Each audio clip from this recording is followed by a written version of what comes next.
Hi friends, வணக்கம். நான் காதல் மனசு. இது உங்களுக்கு கெவின் ராஜாங்கம்.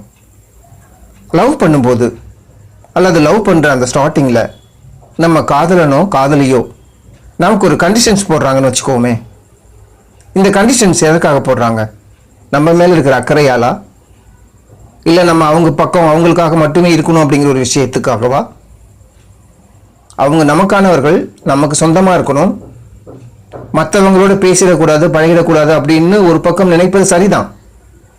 ஆனால் அது ரொம்ப ஓவராக இருக்கக்கூடாது.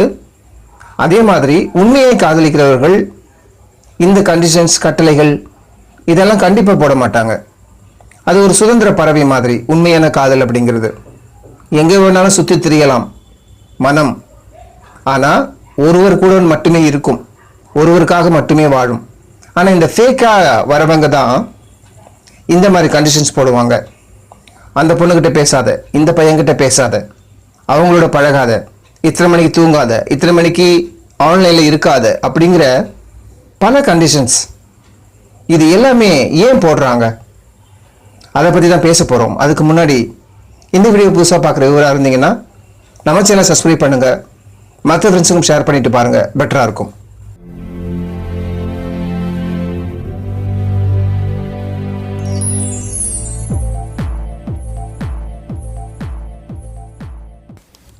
இந்த கண்டிஷன்ஸ் எல்லாமே அவர்கள் உங்களோடு பேசுகிற விஷயங்கள், ரகசியங்கள் மற்றவங்களுக்கு தெரிஞ்சிடக்கூடாது. அப்படி தெரிஞ்சிட்டா அவங்க ஐயோ அவங்க தப்பாக இருக்காங்க, உங்களை தப்பாக யூஸ் பண்ணிக்க பார்க்குறாங்க, ஸோ அவங்களோட பழகாதீங்க அப்படின்னு யாராவது சொல்லி உங்களை திருத்திடுவாங்க, உங்களுக்கு அறிவு கண்ணை திறந்துருவாங்க அப்படிங்கிற பயம். அதுக்காக இந்த வார்த்தைகள் சொல்லுவாங்க. ஆன்லைனில் இருக்காத, அதிகமாக ஃபோன் பேசாத, இந்த மாதிரி விஷயங்களும் சொல்கிறவர்கள் இருக்காங்க. இது எல்லாமே அவர்கள் பக்கம் இழுக்கிற வார்த்தைகள் தான். ஏன்னா அவங்க சொல்கிறபடி நீங்கள் கேட்டாதான், அவங்களுக்காகவே வாழ்கிற மாதிரி நீங்கள் இருந்தாதான் அவர்கள் மனம் போன போக்கில் உங்களை பயன்படுத்தி கொள்ள முடியும் அப்படிங்கிற ஒரு விஷயம் இதில் இருக்குது. இந்த உண்மை புரியாமல் எனக்கு அவங்க தான், அவங்க எனக்கு தான், ஸோ நாங்கள் ரெண்டு பேரும் அப்படி இருக்கோம், அவங்களுக்கு தானே நான் இருக்கேன், வேறு யாருக்காக இருக்கேன், அவங்க சொல்கிறத கேட்காம வேறு யார் சொல்கிறத கேட்க போகிறேன் அப்படிங்கிற ஒரு கண்மூடித்தனத்தில் உண்மையான காதல் செய்கிற நீங்கள் அப்படி இருந்துருவீங்க. பின்னால் எல்லாம் முடிஞ்ச பிறகு நீங்கள் தான் வருத்தப்படுவீங்க.